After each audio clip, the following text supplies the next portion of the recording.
हाय friends, मैं Sarika. Welcome back to my channel. Friends, आज के वीडियो में हम देखेंगे कि हम कैलेंचो की कटिंग को किस तरह से ग्रो कर सकते हैं। और अगर आपके घर के गार्डन में सिर्फ एक प्लांट भी है कैलेंचो का और वो गर्मी में बच गया है, तो आप उसके कई सारे प्लांट तैयार कर सकते हैं। या आप देख सकते हैं कि एक मदर प्लांट है और उसकी ही कटिंग ले करके मैंने उसी पॉट में लगाते गई थी। और आप देख सकते हैं कि इनकी कटिंग कितनी अच्छी ग्रोथ ले रही है। ये देखिए, और सभी बहुत अच्छी ग्रोथ ले रही हैं। और अलग अलग अगर हम इसे रीपॉट कर देंगे तो ये विंटर के टाइम पे ढेरों फ्लावर देंगे। तो कैलेंचो का जो प्लांट होता है ये बहुत ही अच्छा फ्लावरिंग देने वाला प्लांट होता है। सारे विंटर, ये पूरे विंटर में चलता ही चलता है। साथ ही ये मार्च तक के बहुत अच्छी फ्लावरिंग देता है, हैवी फ्लावरिंग देता है। ये देखिए मदर प्लांट, जो कि अभी बारिश में और तेज़ गर्मी में रखा होने के कारण इसका ये ऐसा हाल हो गया है, लेकिन फिर भी आप इसकी कटिंग बहुत आसानी से ग्रो कर सकते हैं। तो चलिए हम देखते हैं कि इसकी कटिंग हम किस तरह से लगा सकते हैं।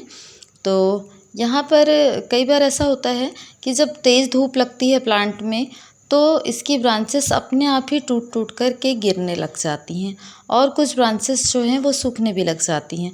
तो अगर ब्रांच आपके प्लांट की टूट टूट कर गिर रही है तो उसे आप फेंके नहीं, बल्कि उसकी कटिंग आप लेकर के लगा दीजिए।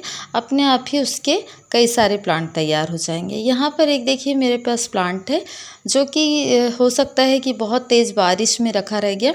तो इसकी ब्रांचेस जो हैं आप देखिए कि किस तरह से ऐसे गलने से लग गई हैं। तो इन्हें मैं कट करके हटा दे रही हूँ, नहीं तो ये पूरे प्लांट को इफ़ेक्ट करेगा और पूरा ही प्लांट ख़राब हो जाएगा। तो यहाँ से सूखी ब्रांचेस को और गलने वाली ब्रांचेस को हटा दिया है। ये देखिए एक ब्रांच है, ऐसे ब्रांच टूट टूट करके अपने आप गिर भी रही हैं।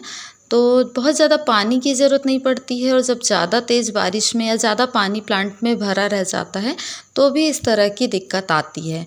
तो आप कटिंग्स को आप ऐसे फेंके नहीं, बल्कि आप इनको सेव करके कटिंग को लगा दें। तो इस तरह से मैंने इस प्लांट की तो सारी वेस्ट कटिंग या वेस्ट ब्रांचेस को मैंने हटा दिया है, नहीं तो ये भी प्लांट ख़राब हो जाएगा। और फिर यहाँ पर देखिए ये भी एक मदर प्लांट है और इसमें से भी बहुत सारी कटिंग मैं ले सकती हूँ। तो चलिए यहाँ से कटिंग ले लेते हैं। तो कटर तो मुझे मिल नहीं रहा था, इसलिए मैंने ये कैंची का यूज़ किया है। तो कैंची से ही मैं कटिंग कर ले रही हूँ। और फ्रेंड्स, इसकी ब्रांचेस बहुत सॉफ्ट होती हैं, आप चाहे तो हाथ से भी कट कर सकते हैं। तो इस तरह से कई सारी कटिंग आप इसकी ग्रो कर सकते हैं कटिंग लेकर के। तो मैंने यहाँ पर कुछ कटिंग्स ले ली है, ये देख सकते हैं आप। और इन कटिंग्स को ही हम ग्रो करेंगे। तो सबसे पहली बात कि कटिंग के नीचे की जितनी भी पत्तियाँ होती हैं उनको आप हटा दीजिए, नहीं तो फिर रूटिंग में प्रॉब्लम आने लगती है। क्योंकि इसकी नोड जो होती हैं, अगर उसमें पत्तियाँ लगी हुई होती हैं तो फिर नोड से रूटिंग नहीं हो पाती है आसानी से। तो ये देखिए इस तरह से एक एक पत्ती करके हटा देती हूँ मैं। तो ये सारे नोड जो हैं, यहाँ पर पत्ती के साइड से ही नोड निकलते हैं, तो वो नोड जो होते हैं वो आपकी खाली हो चुकी हैं रूटिंग के लिए। इसी तरह से मैंने जितनी भी कटिंग्स को लिया है, सबके नीचे की पत्तियों को मैंने हटा करके कटिंग को तैयार कर लिया है, ये देख सकते हैं। तो ये सारी कटिंग्स मेरी लगने के लिए तैयार हो चुकी हैं। तो चलिए, अब यहाँ पर मैंने एक पॉट लिया है। पॉट में मिट्टी है, मिट्टी के साथ लीफ कंपोस्ट भी मिक्स है। आप चाहे तो नॉर्मल गार्डन सॉइल में भी इसको ग्रो कर सकते हैं, या आप चाहे तो सैंड में भी इसको ग्रो कर सकते हैं।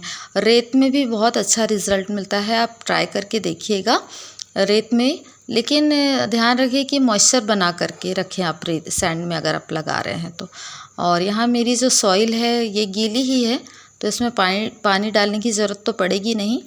सीधे आपको इस तरह से सारी कटिंग्स को एक ही पॉट में लगा देना है। और जब ये ग्रो हो जाएंगी सारी कटिंग्स, तो उसके बाद आपको रिपोर्ट करना है। एक एक करके अलग अलग रिपोर्ट कर देंगे तो ये विंटर के टाइम पे फ्लावरिंग के लिए बहुत अच्छे से तैयार हो जाता है। तो ये देखिए इस तरह से मैंने सारी कटिंग्स को एक ही पॉट में इस तरह से लगा दिया है। तो सैंड में भी आप बिल्कुल इसी तरह से कटिंग्स को लगा सकते हैं। और ये देखिए एक और बच गई थी, उसको भी मैंने लगा दिया है। अब हमारी कटिंग्स लगकर तैयार हो गई हैं। और मैं एक अपडेट आपको दिखा देती हूँ। जो मैंने ऐसे कटिंग गिरी हुई थी टूट करके अपने आप ही, गर्मी के टाइम, अभी बहुत धूप हो रही थी उस टाइम पे, तो मैंने उस कटिंग को बस इस डब्बे में लगा दिया था, जो कि डब्बा खाली पड़ा हुआ था। और ग्रोथ देखिए कितनी अच्छी ग्रोथ हो रही है।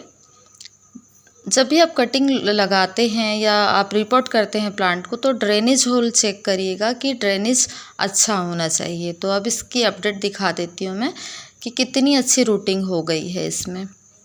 और ये देखिए ज़्यादा टाइम भी नहीं हुआ है और बहुत अच्छी रूटिंग हो गई है। इसी तरह से जितनी भी आपने कटिंग लगाई हुई है, तो उसमें भी मुश्किल से 1 हफ्ते 10 दिन में रूटिंग बहुत अच्छी होने लग जाती है। और ग्रोथ प्लांट की देखकर, कटिंग की ग्रोथ देखकर के आपको समझ में आ जाएगा कि कितनी अच्छी रूटिंग इसमें हो रही है। तो बस फ्रेंड्स, आज के लिए इतना ही। Bye bye.